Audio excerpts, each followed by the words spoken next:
In this video, we'll be looking at some general guidelines for your camera system, but always check with your helicopter department or your camera department for more specific safety and detailed guidelines on operating your camera.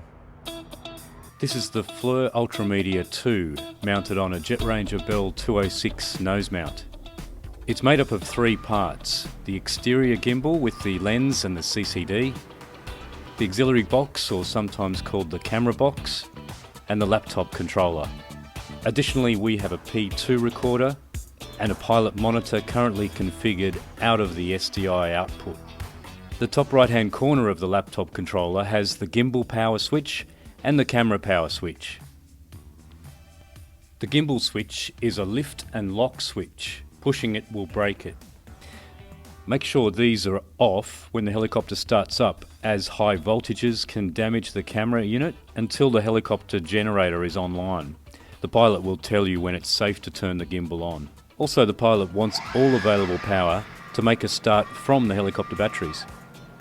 The gyros in the camera need 3 to 4 minutes to spin up, and don't power the gyro off again before this time. Once the generator is on, the gimbal is set to the stow mode. This is what's called stow mode, and in this position facing backwards, the helicopter is aerodynamically better. It also means that the camera doesn't collect bugs on the front of the lens, especially when you can't land to clean the lens. When the helicopter is about to touch down, the pilot will check that you have the camera and gimbal in stow mode. This is to make sure the lens doesn't make contact with the ground on uneven surfaces. One of the most important sequences to get to know is the position and stabilize modes. To operate the gimbal to the stow mode, push the azimuth, elevation and roll buttons so the red LEDs appear.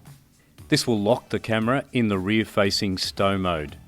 When you want to release the gimbal into the stabilize mode, push the two buttons again and it will give you the two green LEDs. If you need to practice using the gimbal, use it facing the rear. The laptop controls all the commands to the gimbal and the camera. It's made up of the camera parts and the gimbal control.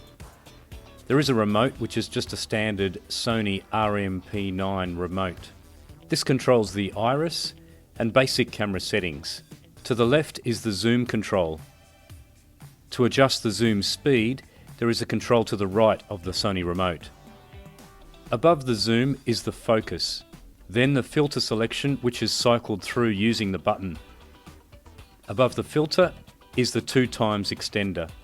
The roll control will adjust the horizon. The dial has a locking catch. The azimuth drift and elevation drift fine-tune the position once you find the target with the joystick. To adjust the speed of each control, the sensitivity is above the drift controls. If in doubt for any control, start at the 12 o'clock position. The sensitivity of the joystick is selected with the sensitivity button. If your preference is for the joystick to operate in the reverse direction, you can reverse the polarity of the joystick.